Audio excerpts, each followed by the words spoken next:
this 6-year-old child with this blank, pale, emotionless face and the blackest eyes, the devil's eyes.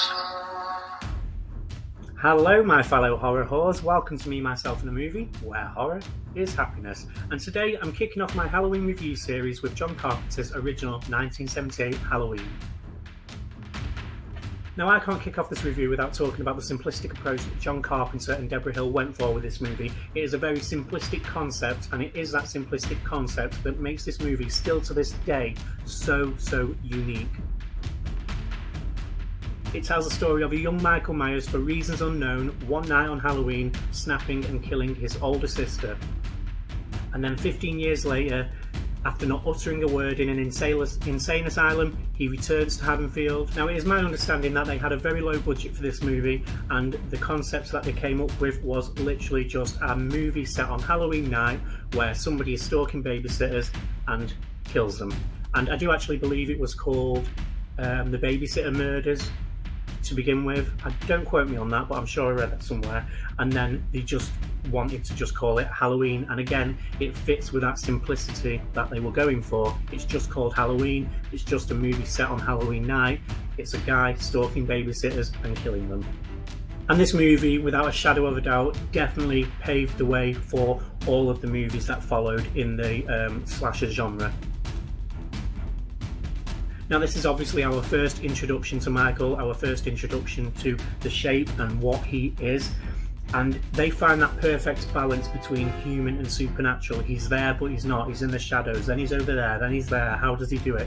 Is he human? Is he supernatural? And it's never fully answered in this movie at least. And it's really unnerving. And you can't quite figure out if this is a man in a mask or if he is something more. Sometimes the less we know, the better. It can actually be more scary that way, when things are left unexplained and you don't actually know, like, why is this son of a bitch the way he is? The mask in this movie, that blank canvas, is terrifying, and it is again adding to that simplicity. I'm sure if you're a Halloween fan, you know the story behind the mask. It is a Captain Kirk mask that they got for a couple of dollars and painted it white and messed the hair up and did a few other things to it. And again, it's that simplistic approach to the mask that is so scary. It conveys that emotionless, soulless, empty embodiment of evil that Michael Myers is. But what makes this movie for me personally is the suspense and the tension that they build throughout the movie. There are so many moments in this movie when I watched it for the first time where I was like, right, he's going to kill her now. Oh no, he didn't. Oh right, now he's going to kill her. No, he didn't. And you know that shit is going to hit the fan any second now. But there are so many times where they lead you to believe it's about to happen and it doesn't. And that really does get you on the edge of your seat. It's a great way of building tension. For example, when he's stalking Annie when she's on the phone in the kitchen.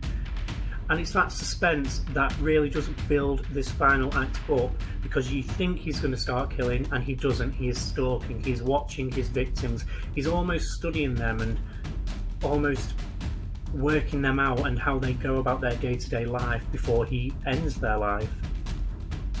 Now, a lot of people in the younger generation do call this movie boring, but for me personally, in a non-patronising way, I don't think they understand the true concept of what horror is. Now, horror doesn't have to be jump scares every 5 fucking minutes like Insidious, which I love them movies by the way, but just for an example, it doesn't have to be jump scares like those movies every 5 minutes. It doesn't have to be really loud music every 5 minutes to make you jump. Now, jump scares are all well and good. I love jump scares, but this movie is not reliant on jump scares. It doesn't need the jump scares.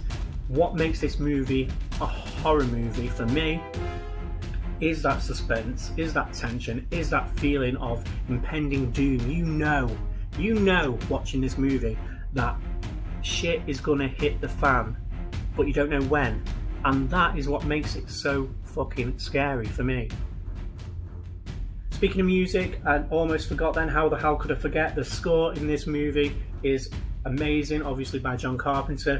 This is one of the probably the most iconic horror score. I have friends who have never watched a Halloween movie in their life, but they know that score is the Halloween score. They know, and that speaks volumes when non-horror fans know the score. Now we have to talk about Dr. Loomis. For me, he is the heartbeat of this franchise. I know a lot of people say that's Laurie Strode, but for me it's Dr. Loomis. And I love Laurie, I love Jamie Lee. If you've watched my channel, you know that I'm not in any way, shape or form having a pop at Jamie. But for me, Donald Pleasence has always been the heartbeat of this franchise.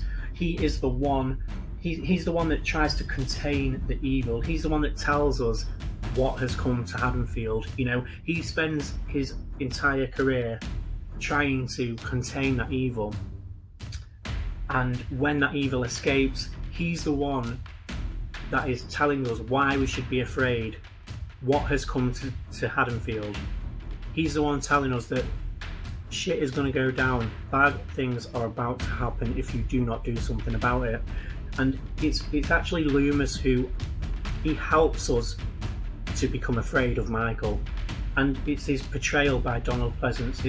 It's just, honestly, that guy is a legend, and I could never ever, I can't find enough words to say how much I love Donald Pleasence and the character of Dr. Loomis. Speaking of Laurie Strode, I do think this was Jamie Lee Curtis' first role, or one of her first roles at least. And the character of Laurie Strode, they really make you fall in love with her, with that sweet, pure innocence about her. And Jamie Lee's performance as that character is a 10 out of 10 for me. She just really takes on that character and makes you love her. And she gets upset by leaving a book bag at school or a book or something, and just little things like that, and how she's so caring over the kids, you know. And it makes you fall in love with that character, and it is no wonder Laurie Strode became what she is now in this franchise. Moving on to the kills in this movie. Now, they are tame kills by today's standard, but I am not a gore hound. I like it, you know, I'm a horror fan, of course I like gore, but it's not the only thing I look for in a horror movie. If there's gore, great. If there's not, I will still enjoy a horror movie. That's the kind of horror fan that I am. So the kills in this movie are still effective for me. You know, when he kills Annie, you can hear him grunting, and he's strangling her to death. He's taking the life out of her, and it's a very uncomfortable scene. Even now, I've watched this movie loads of times, and when I watched it before doing this review, I don't know, it makes me cringe a bit. You can hear her choking to death, and that is effective. And you don't necessarily need gore. And then we get to that third act, that kick-ass third act, where he emerges from the shadows after Laurie discovers all of her friends dead. That is an iconic shot, actually. It's one of my favourite shots in the entire franchise. And then shit hits the fan, and we get that third act. Now, the chase scene still terrifies me to this day, particularly the bit in the kitchen where he's coming through the kitchen door and Laurie just about gets out, but when he's walking up to her and you think, oh, like, I've watched this movie loads and it still gets me on the edge of my seat, and I'm still cringing thinking, shit, get out. It's such a good final act. And then Loomis comes and saves the day. I shot him 6 times, shoots him off the balcony. Michael, douche on the ground, and then you think, right, that motherfucker's dead, he's gotta be dead. And then he goes to the balcony. Is he dead? Is he fucked? Now, moving on to the negatives, and I do only have a few, and they are very small negatives. I wouldn't even necessarily call them a negative, and that is some of the characters, Annie and Linda. You have Linda, who every second word is totally. You know, it grates on you after a while. And then you get the character of Annie. I can't actually remember the actress's name now, but I just don't think she's very well acted. Maybe it's because it was way back then and it just stands out a bit more now by today's standards. I don't know. She's not horrendous, but she's not that good either. And this is maybe a little bit of a nitpick, but it's just something I noticed the more I watched this movie, and it is the opening scene after Michael has killed Judith, and he comes out and his parents arrive back home and they're like, what the hell's been going on? They take his mask off, and it's when they take his mask off and that facial expression that child Michael has, we're supposed to be believing that this character has no emotion, that he snaps and that is it. He is not a human anymore, he's not a little boy anymore, he is the embodiment of evil. And yes, I know it's a child, but that facial expression just, to me, looks remorseful. It looks shocked and remorseful, and we're supposed to believe that after he kills Judith, that's it, he's not a boy anymore, he's not human anymore, he's gone. That part of him died with Judith.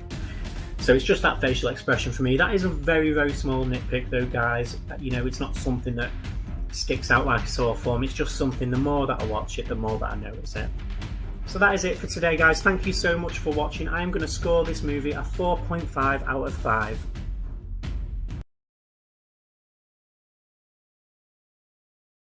Do let me know your thoughts on this movie in the comments down below. Do tweet me, let's get the conversation going. Thank you so much for watching. I've got lots more Halloween content coming up, so if you want to see all of that, do like and subscribe to the channel. That would mean the world to me. Thank you so much. This has been me, myself, and a movie, where horror is happiness.